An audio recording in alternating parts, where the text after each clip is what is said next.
Do we really need things to be absolutely instantaneous? Or like, is 10 minutes fast enough? I think like to go back to the idea of the biological blockchain, part of the problem is that human beings, we need time to form meaning. We need to be able to think about something. And if we're going to do it as a group, we need more time. We need time to form a consensus. And that actually doesn't work with systems that speed up, like AI can produce an output faster than we can generate meaning. Welcome to Time Standard, a podcast where we explore the constant bending the world. This is a show about time becoming the fundamental measure of value, coordination, and progress. Tune in as we explore one of the most transformative changes humanity has ever gone through. Scott Dedels, thanks for being here. Pleasure to be here. Thanks for the invite. So one nice thing about doing this as a hobby is I get to selectively reach out to people, and I can't think of anyone else I get to talk to about Bitcoin, time, and architecture all together. So I'm excited to have you on. Thank you. Yeah, it's I'm always flattered. You know, the invitation resonated. I checked out some of your work, and it's cool when you find people who are on a similar frequency, and you can really drop in. So one thing that's unique about this space, well, you've often talked about people coming at it from different angles. And I find you have a bit of a unique story coming from financial services. So I'd love to hear a little bit more about that. Yeah, totally. But I would say I don't think I'm often talked about. just to qualify that, I'm a fairly obscure, I'm just a person with sharing some ideas. But Sure. My story with Bitcoin started, I came from traditional financial services. So I had been living in that world. I started my career in financial services in February of 2008, about 10 months before the great financial crash. So it was a really interesting, like I've thought about this in terms of like a causal loop with Bitcoin, because obviously Bitcoin was born sort of immediately after in January of 2009. And, parallel to that, I was going down a very mainstream journey of learning about money. And in 2020, I thought I had arrived at a place where I knew a lot about money. And I live in Canada. The Canadian government really started behaving in a very unexpected way during that time. And one of the predominant things that they did to navigate shutting the country down was just printing a totally absurd amount of money. And all of us were locked in our houses. And I spent that spring reading books, economics books, Mises and Rothbard. And eventually I was recommended The Price of Tomorrow by Jeff Booth from Amazon. And that book is really interesting. It's a great book. And Jeff was somebody that I immediately, I just admired his mind. And it's not expressly a book about Bitcoin at all. It's a book about technology and deflation and Jeff's thesis that probably most people are familiar with. I was really captivated, and I read it a second time, immediately. And then I started to really study Bitcoin and became very interested in it. I think because of where I was coming from, I was thinking about it as an investment, and, it's just a really deep rabbit hole. And I think with Bitcoin, you can really just stay in the money side, and it can take you years to really wrap your mind around what it is and how it works and why it's valuable. Yeah, it was maybe after a year that I found it was about a year after that, I think, that Gigi wrote Bitcoin is Time. And that was the first intellectual piece of Bitcoin content that I found really expansive. I just didn't know that segment of the conversation was happening.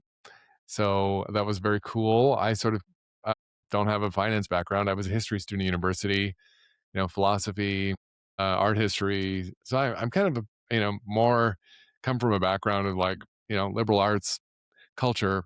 And yeah, so to start thinking about some of that stuff, Bitcoin, then it really got really interesting for me. And Where'd the architecture come from? traveling.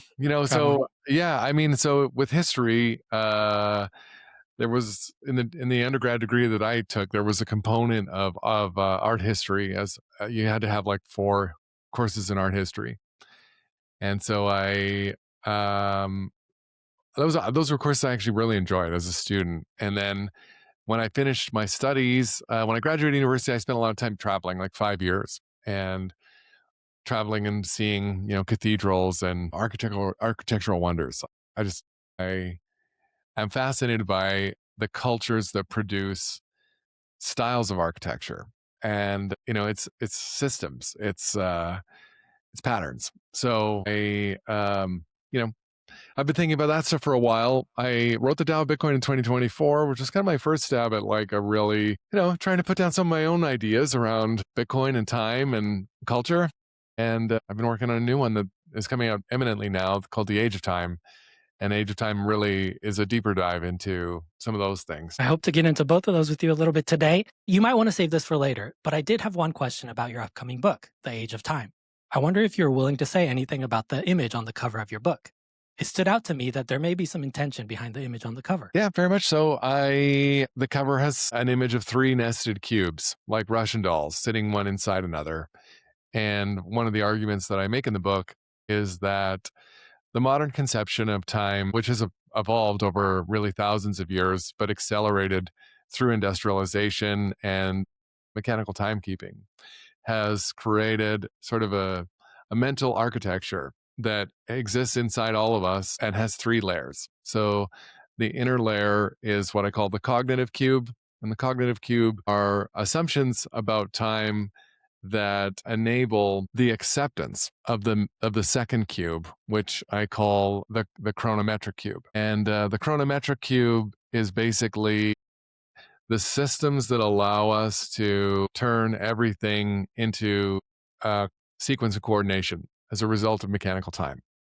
So this is, schedules and alerts and alarms and, you know, the timekeeping, the clockwork nature of our society. And the outermost cube is what I call the material cube. And the material cube is the execution of the inner cubes that cause us to produce in the physical world a reality that reflects kind of like rectilinear thinking and linear repetition. And so, yeah, one of the ideas I put forward in Age of Time is that one by one, these cubes were layered on top of each other in different eras of the evolution of Western culture and thought. And this is partly how this is the mental apparatus that is responsible for a type of mania that exists in Western society today, where we have optimized everything and taken acceleration to its furthest possible extent. So today, everything is streamlined, disposable, repetitive,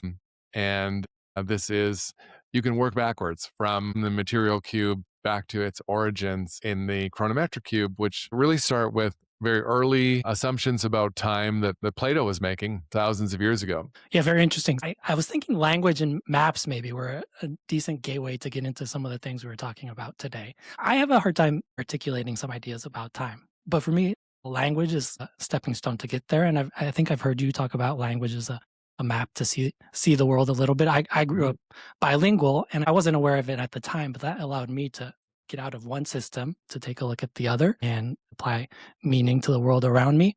And I think getting out of that one system to observe the other was really helpful. And I'm wondering if, I know you've traveled in China a little bit, you said, or are you bilingual? Has that helped give you perspective on time? I'm curious what some of your thinking is there. For sure, yeah. I would be lying to say I'm Mandarin bilingual. I do speak some Mandarin, but that was 20 years ago now that I was there. So I'm fascinated by languages, and they're simultaneously tools, they're things that we need so that we can describe the world around us. And they're also sort of limiting, the nature of language itself is sort of like it confines ideas into the limits of what can be described. Mm-hmm.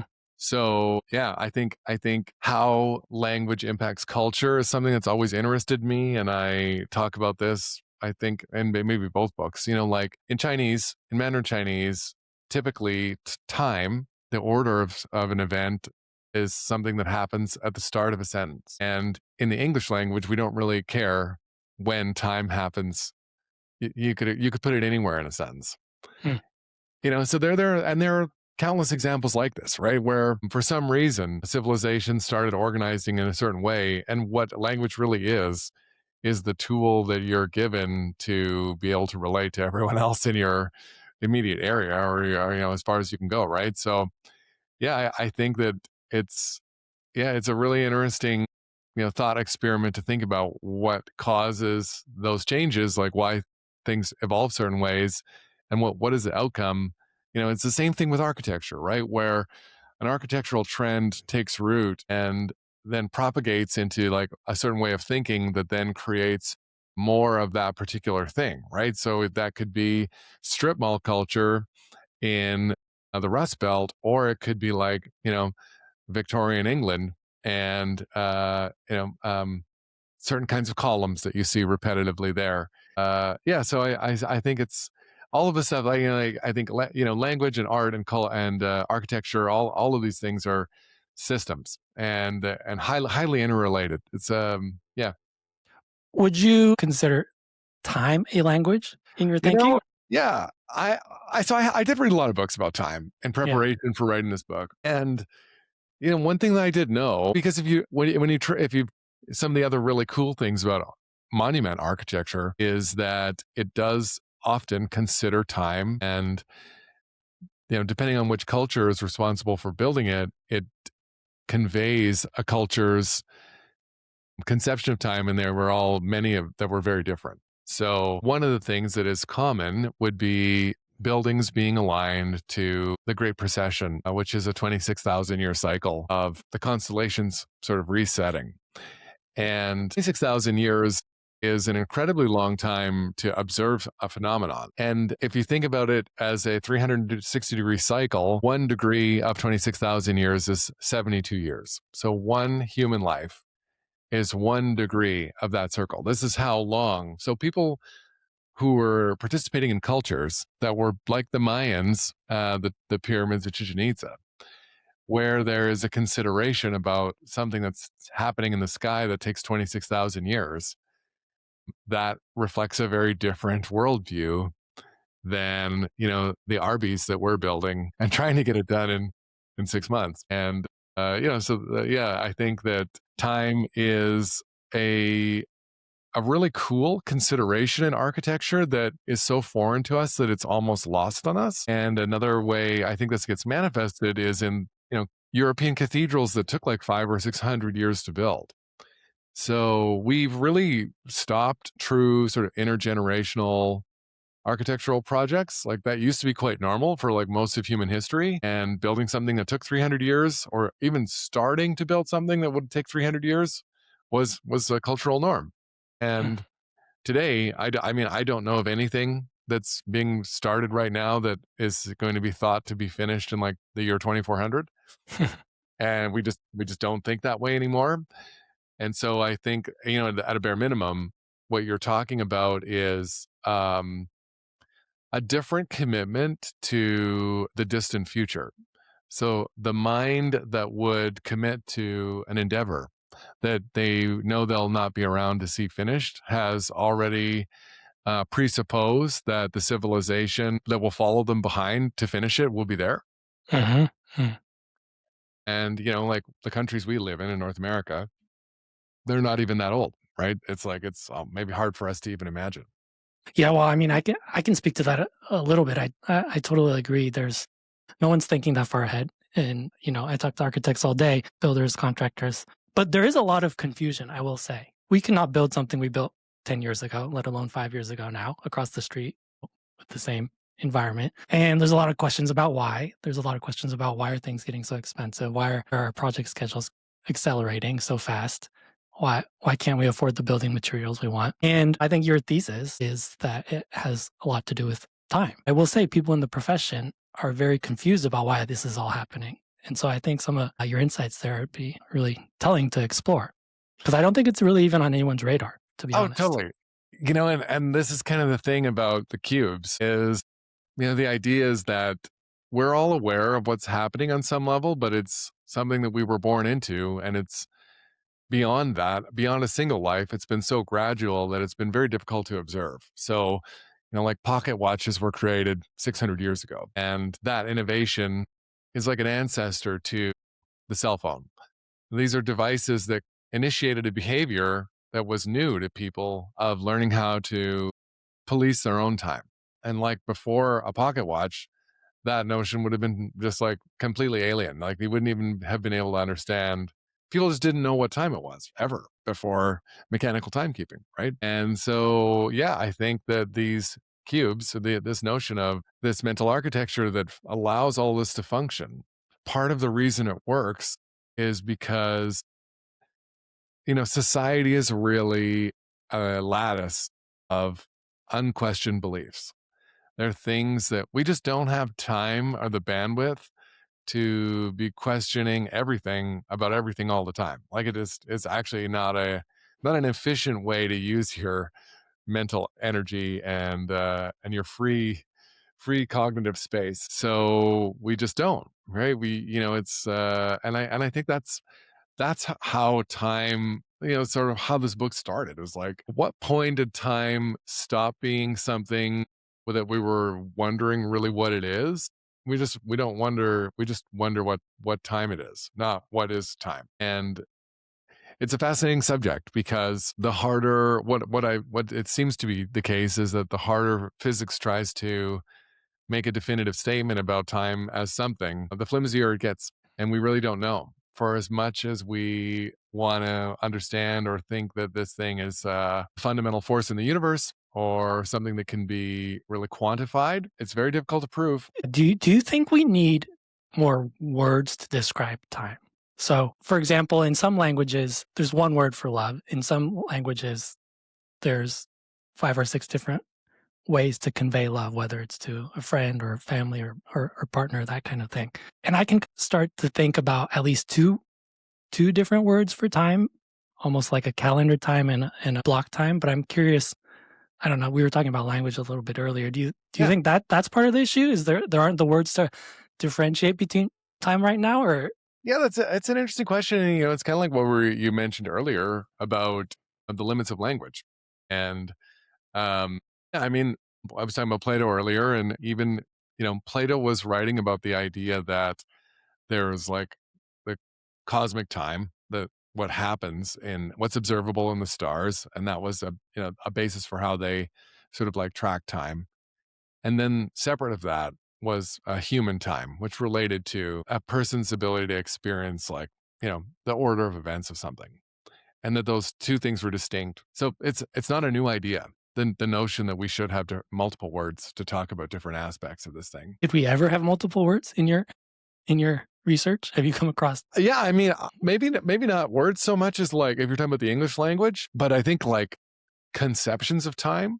So what's happened is today we have really one form of time, which was what I would say is mechanical time. Like we think about the time has been sort of reduced and abstracted into what we think of as the face of a clock. And that is limiting in the same way, words may be to describe like, the color green, right? It's like, yeah. So prior to having only one way to think about time, people would have had, ritual time, which would have been things anchored around, regular recurring events. Mm. They would have seasonal time. They would have had solar time.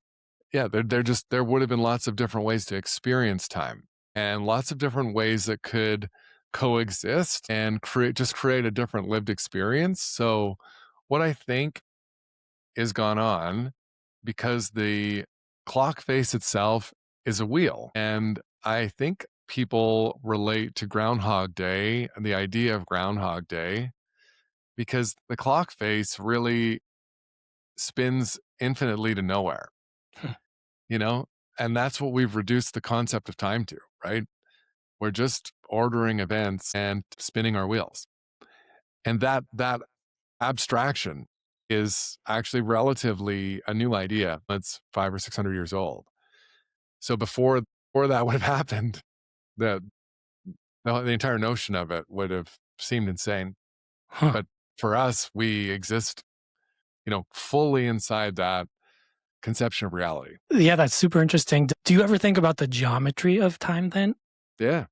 Like when you think time, is there a geometry to it? Is it linear or is it circular or is it something else? Yeah, yeah,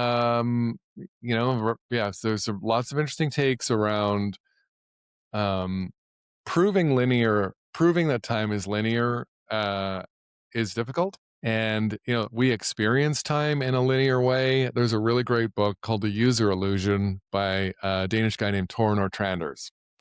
Hmm. And a user illusion has a base on the premise that different sensory information arrives into the brain with different speeds. So we think that we are experiencing reality, but our brain is really like an editor. So our vision arrives first. Visual information arrives to the brain first, sound slightly after. And so for us to not like walk around daily life and feel like we're watching like a poorly dubbed movie, we actually, all of us, we experience reality on a slight tape delay. So our brain assembles all of the different pieces of information and edits it into a version that is like comprehensible for us. So even the notion of real time, like the present moment, as we think it is not accurate. That's not actually what's happening. So that idea can be blown out, I think. And this is what he does in the user illusion is really take it a step further. But if we're not actually experiencing the present moment, what the user illusion is the idea that when you turn on your laptop, you're interacting with Windows and you think you're clicking on an icon. And that's how you experience the interaction with the computer. And that's real. It's real for you. But that is not at all anything to do with what's actually happening inside the computer. It's just an interface. And so to that same extent, like our interaction with time, it could be the same way. So the mind may may order events in a linear way as a survival mechanism so that we can actually experience reality in a way that makes sense for us. Hmm. But that doesn't necessarily require time independent of us to be linear. And that has it's an interesting idea that makes sense to me. I think it's possible that we're watching some kind of a we think a reality is a certain way, but what it really is our interface with reality. That's a certain way. The way you describe that is awfully similar to a blockchain or a time chain, isn't it? Yeah. Yeah, I think that in the book I actually make the analogy to say it's like a biological blockchain. It's what's happening in the brain. And I think that part of the reason why the time chain analogy works is one of my favorite books is Gödel Escher Bach by Douglas Hofstadter. I've been trying to work on that one for a while. It's a lot to chew on. I keep trying to find time for it and I haven't, but yeah, It's I'd a love to beast. get. It's a beast of a book. Yeah. Okay. Hofstadter talks a lot about something called strange loops.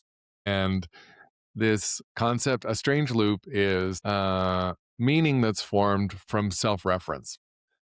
And so it's the act of self-reference that forms meaning and sort of forwardly drives a concept to maturity. And this is actually what a blockchain does. Blockchains reference the previous blocks. So they're prune, they're sort of like allow ambiguity while something is not permanent.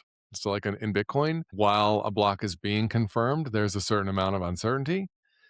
And then once it's been, it has to reference the previous blocks. And then once it's added to the blockchain, it's then permanent. And then that recently added block immediately becomes a reference point for the next block in forward into infinity. And this is also what I think individuals do, like your identity and your personality really is created through self-reference, through your ability to look backwards and create meaning in the sequence of your own life. And this is, I believe, also true of civilization. Like civilizations are a blockchain where the accumulated shared meaning and purpose is sort of passed forward through lineage. So, if you think about architecture, I absolutely think that like the guilds, the stonecutters of that were building European cathedrals, yeah, it's a blockchain. It's like knowledge passed forward that allows a continuous chain of knowledge that allows for an output. Yeah. So, like one interesting thought experiment for me to your point about perceiving time, maybe not with a clock, but in events, was this thought experiment of you would not be able to perceive time if nothing changed or moved. So, without something to reference, you would actually have no idea how to measure how much time has taken place? I mean, it's somewhat theoretical, but if you're sitting Yeah. there, right, and your environment doesn't change, in this part of the country, it's a little bit gloomy in the winter, and so there are days where the sun feels like it doesn't change, and it drags on people. But without something to measure against, it's actually impossible to measure how much time has taken place. And I don't know what that really means, but it was an interesting thought experiment. Yeah, no, it's so we produce our understanding of time happens through reference, like and what you're talking about is the reference of change, right? So there was a really famous French guy, Michel Siffre, in the 70s who went into a cave for 6 weeks and had no external reference of anything and completely lost track of time. Like he thought he'd been down there. I don't know the exact numbers, but like he thought he'd been down there for 50 days and it was only 38. Or it was the other way around. He thought he'd been down there for 35 days and it was 50. So time was passing in a completely, totally different way from reality or what he was used to. And so this is another thing that, kind of suggests how we perceive time is also something that is just a product of our interaction with environment. It's not to say that there isn't a part of the brain that's responsible for time. Like there isn't a mechanism that we've identified. It's this, yeah, it's through reference. So if that frame of reference gets messed with, we feel it, right? We Yeah, feel the yeah, yeah, anxiety or totally. I mean, I think all of those things, anxiety, depression, burnout, these are actually all like time disorders. They're different ways of becoming disconnected from the future or from the present and memory, right? Like when people have trauma or have like a head trauma and have an interruption to their ability to sequence self-reference, then they've lost their connection to time. so is your feeling then that time is continuous or time is discrete, or do we not know? Do you have a strong sense of how to think about that? Yeah, I actually personally prefer the block universe theory, which is the idea that basically everything is kind of happening simultaneously, and that what we are experiencing is a result of this biological interface that we all are these meat suits that we're sitting in. And yeah, that's kind of where I'm leaning right now. I think that there, you know, Do you think yeah. Bitcoin is proving that to a certain extent, or is that too far of a jump? Oh man, I try to stay away from the people, myself included. Bitcoin's such an exciting topic. You can want it to be like a skeleton key for unlocking the mysteries of the universe, Mm. which it might be, but I'm not sure that it has to be that. And I actually think like it doesn't have to be that to be some very interesting. It can still be super interesting. So, Sure. so like Bitcoin, what it is without like getting too far out there is the only technology that I know of that its ending is encoded into its beginning. So it's a causal loop mechanism. The first block is directly connected to the last block. And so I think about like, what does that even mean, right? It's like we're taking action today for a future that we know will occur in 2140 when we're all gone. And when we arrive to 2140, all of the miners and everything that happened between 2009 and 2140, it's a straight line. It's entirely connected, backwards and forwards. And so what does that mean? I I don't know. Yeah, well, I mean, you've mentioned, I think, that nature in the Tao, that nature is sort of a self-referential system, and I didn't really know this until a couple years ago. There's a whole study called cybernetics that Mhm. talks about self-referential systems, and I think it comes from this Greek word that means to navigate or to steer. So in order to steer, you have these self-referential feedback loops, and there's science around that called cybernetics. But it does feel like Bitcoin is a system like that, Oh where yeah. it's aware of its surroundings, feedback on itself, and has a trajectory. Yes. And I do think like, Bitcoin it could be a family of technologies. It's an idea on its own that creates the ability to think about things in a totally new way. And it could be that it's like what I was saying earlier about how, a building creates other buildings that look like that building. Like it enables a new viewpoint. It's a new system. It's a new way. So if you think about time, mechanical time works on what I would call authority time. And authority time is when the timekeeper tells you what time it is. It's a centralized way of determining time. And why does this matter? Well, it matters because what timekeeping actually is is a is a s- is it's a tool for synchronization, a civilization level tool for synchronization. So what we actually use clocks for is for scheduling and for determining what needs to happen before other things, right?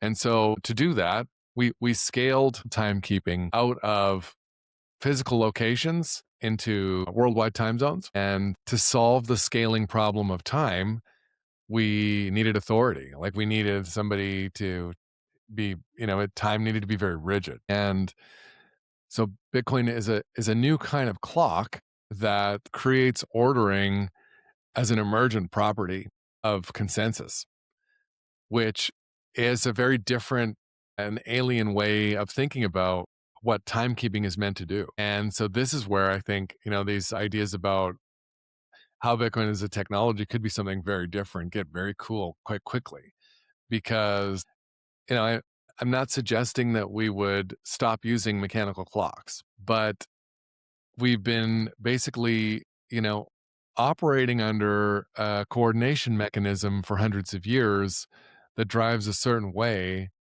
And now there is an alternative way of thinking about ordering where in the Bitcoin clock, like I was saying, there's uncertainty, and nothing can happen faster than kind of 10 minutes, which I actually think is a really cool and good thing because another thing that has happened progressively through the mechanization of time and industry is like the annihilation of the human now. Like Everyone feels it, right? everyone feels it. This Yeah. this is like maybe the most significant cultural phenomenon that we're living through today.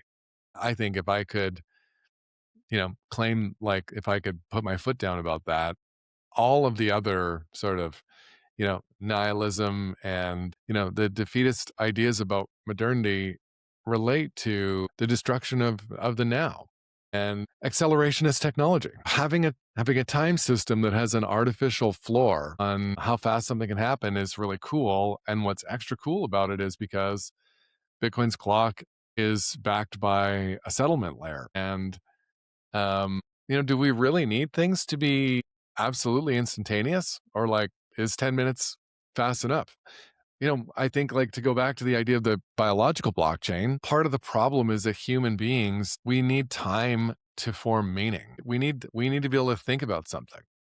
And if we're going to do it as a group, we need more time. We need time to form a consensus. And that actually doesn't work with systems that speed up like AI can produce an output faster than we can generate meaning. And so the disconnect there to me is meaninglessness. It's like that, and this is what the absurdity of this place we are approaching rapidly with AI now is the incompatibility of the time that it takes the human mind to form meaning and the never-ending acceleration of the output of AI that makes it possible. Yeah, that's super interesting and very timely. And in a way, maybe that's sort of the key feature of Bitcoin is that it protects your time, I think literally.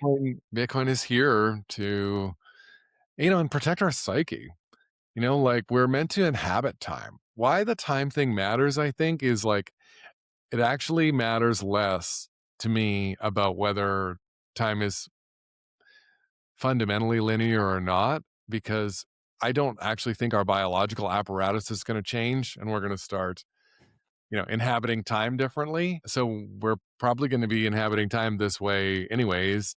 And so what is more valuable in the immediate present is a time system that protects our, mental capacity to exist in the modern world, which is a tremendous benefit, and potentially even more valuable than a money system that can't be where politicians can't steal from you endlessly. Yeah, well, maybe let's jump to, what this means for architecture then. Or, I think there's two things here. I'd love to pick your brain a little bit on what this means for architecture, like why does time have anything to do with architecture? But also, you've talked about architecture being the smoking gun on some of these ideas, and I think both of those are interesting. I think architecture inherently is a low time preference Mhm. activity, right? Like in order to even think about architecture, you have to be thinking about the future. And to your point, we live in this high time preference environment, and so there's an inherent conflict there that I feel. But when you look around, what is time doing to our architecture, and how might that change? Yeah, the easiest way, and it depends on how old you are, but you want to like have a really simple example for yourself, is look at what a McDonald's looks like today and what it looked like in the year 2000 and what it looked like in 1980.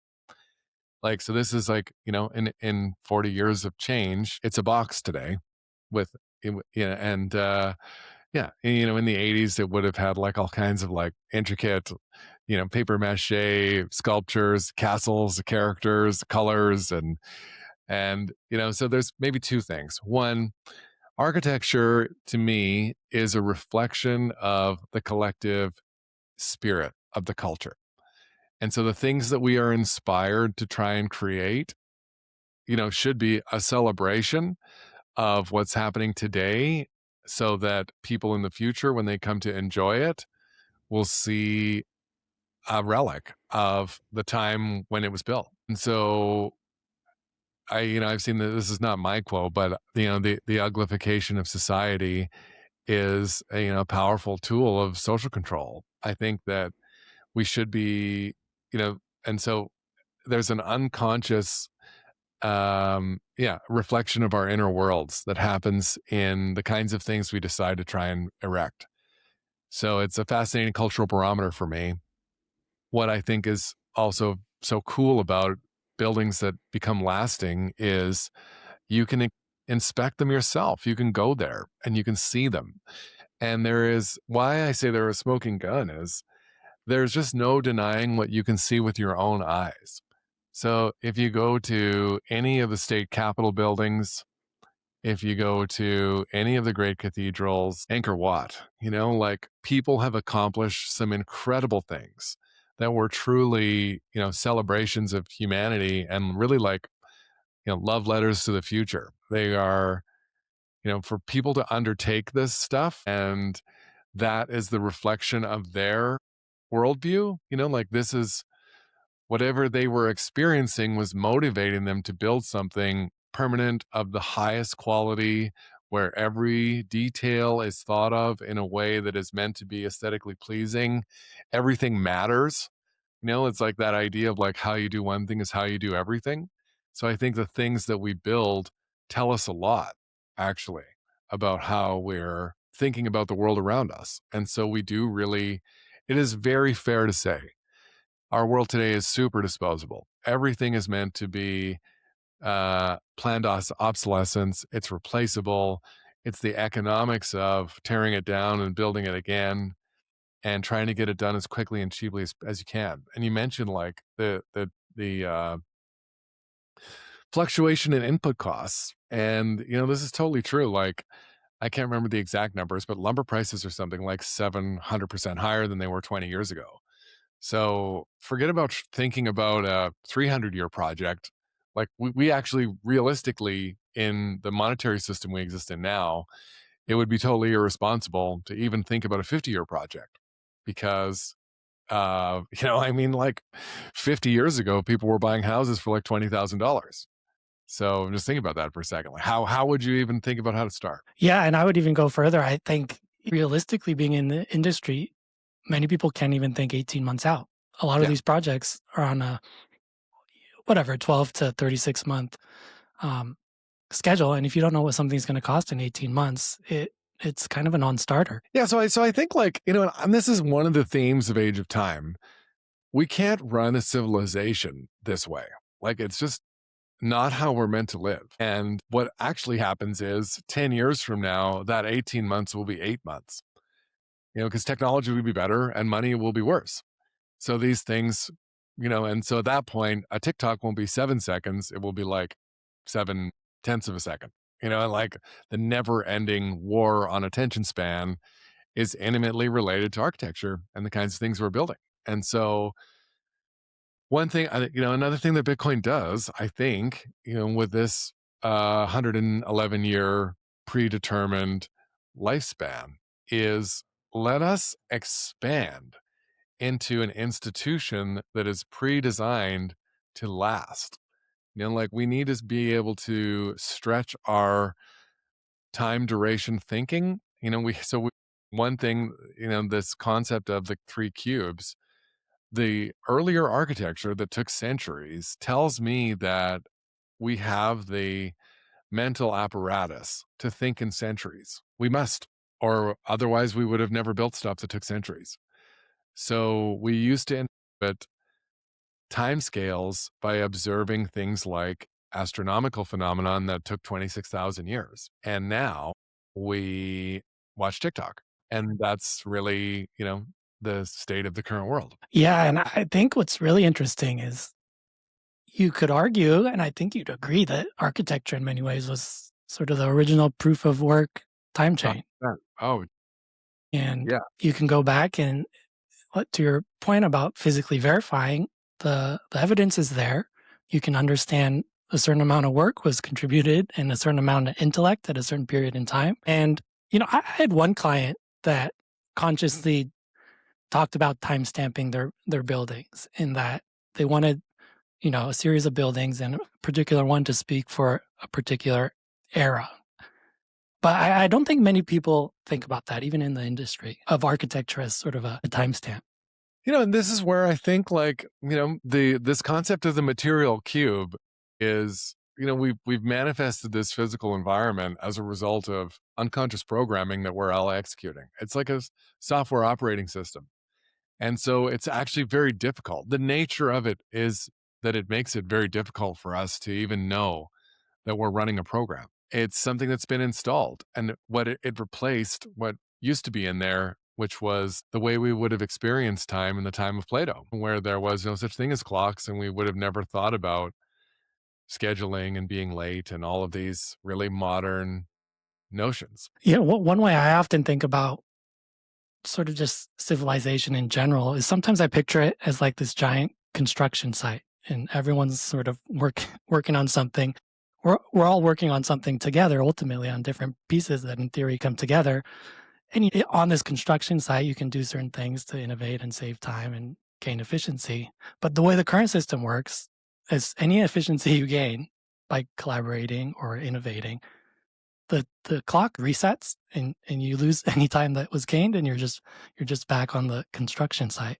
And so look around it and you see that time is in everything. And I'm wondering if you spend much time thinking about, as an architect, I often think about how Bitcoin might change our cities.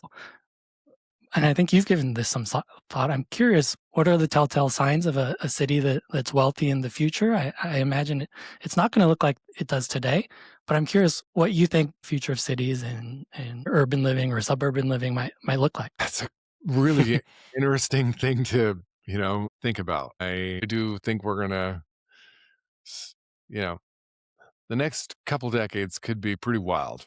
A lot of change. What I hope to see is that, so another thing that I feel it's an opinion in the book, but I feel it's been proven true, is that cultures sort of coalesce around the dominant form of timekeeping. This has been true. So before mechanical time, there were other sort of universal forms of timekeeping.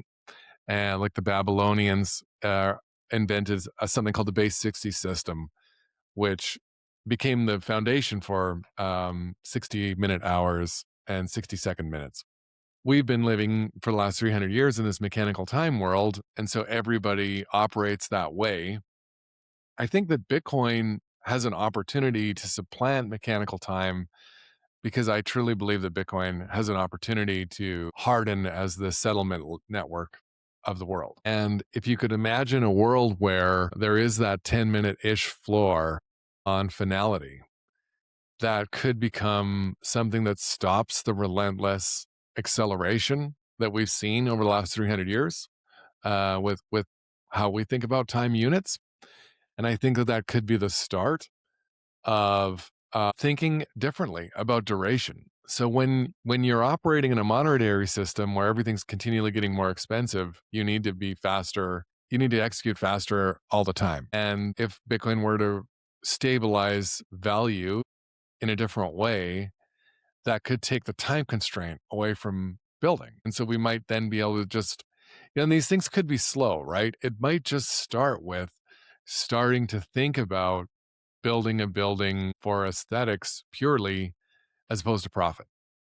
Because if money was holding its value, it actually might be a fair calculation to think about taking twice as long to build the building and making twice as much money. We can't actually make that calculation today.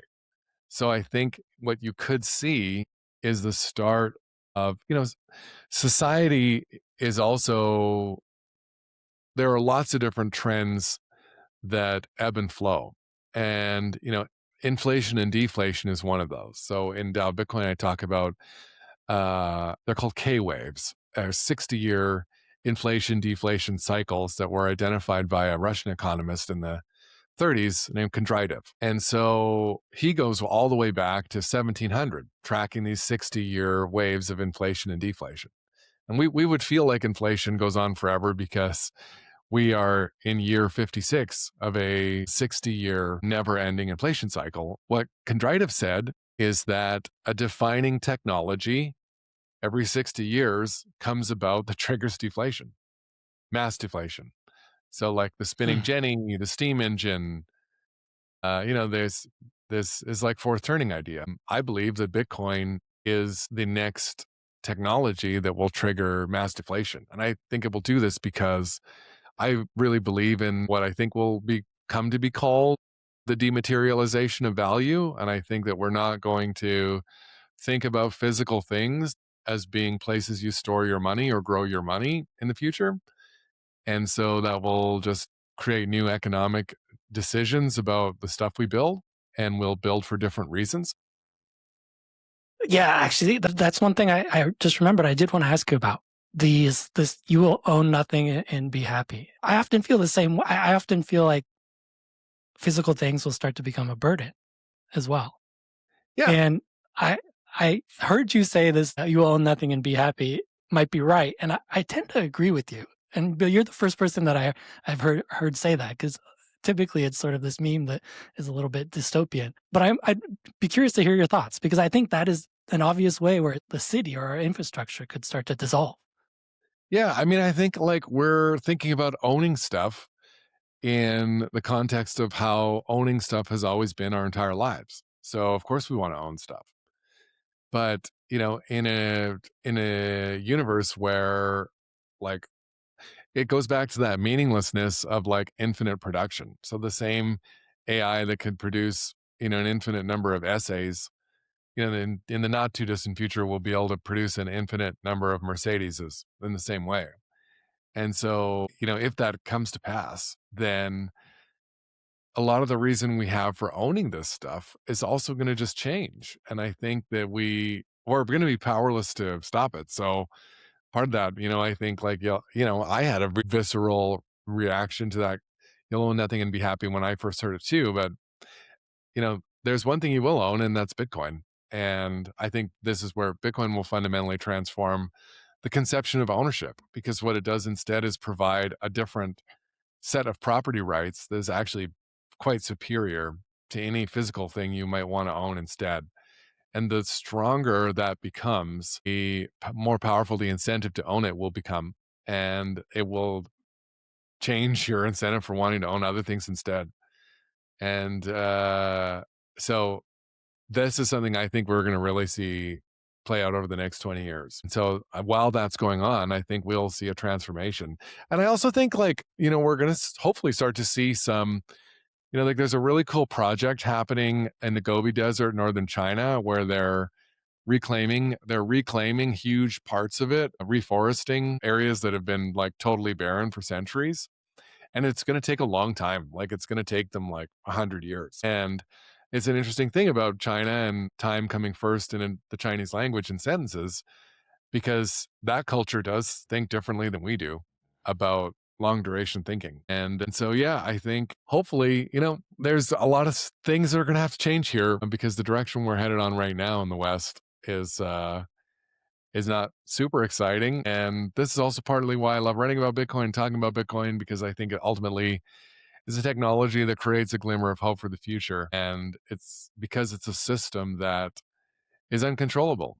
And, this is really what is needed is a tool that protects people's sovereignty and property rights without that being sort of given to them. Yeah, it brings a real sense of optimism to me too. I think the interim could be rocky. I guess I'm speaking as an architect, but it applies to everything. I look around in a city and often think how much of this is here for the sake of capital preservation, and I do my mental accounting and say, okay, that's not going to be here or need to be here in the future, and you Yeah. slowly start to see the cities start to dissolve, and I often wonder where the demand to build is going to come from in a world like that.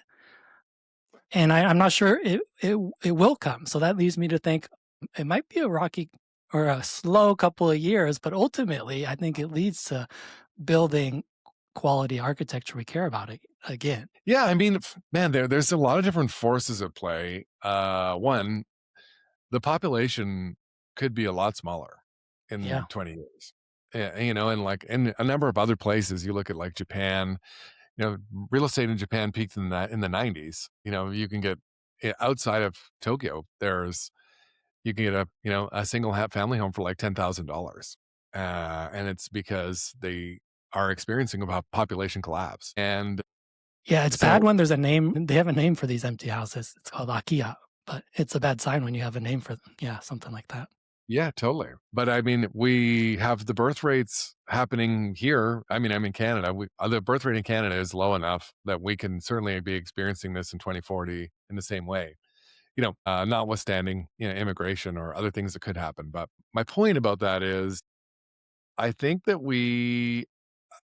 a lot of these different assumptions we make about everything are rooted around the idea that things tomorrow are going to be pretty similar to how they are today, which I'm just not sure is going to be really true.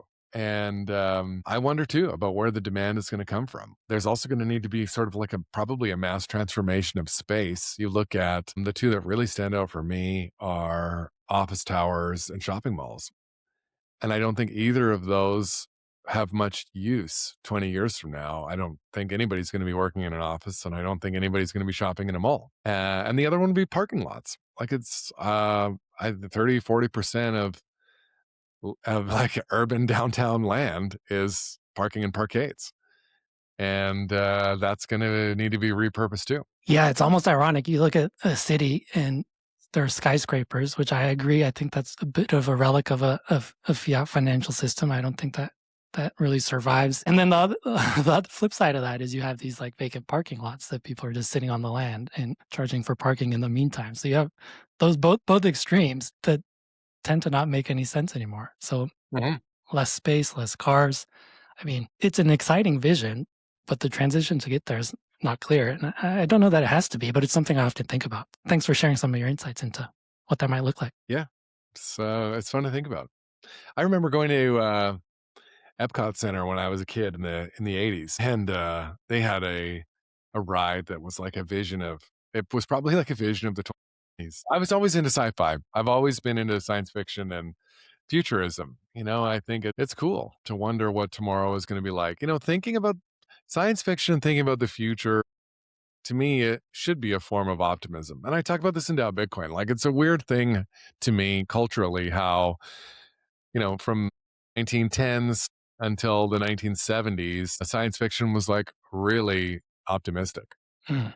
And then in the 80s, science fiction got really nihilistic.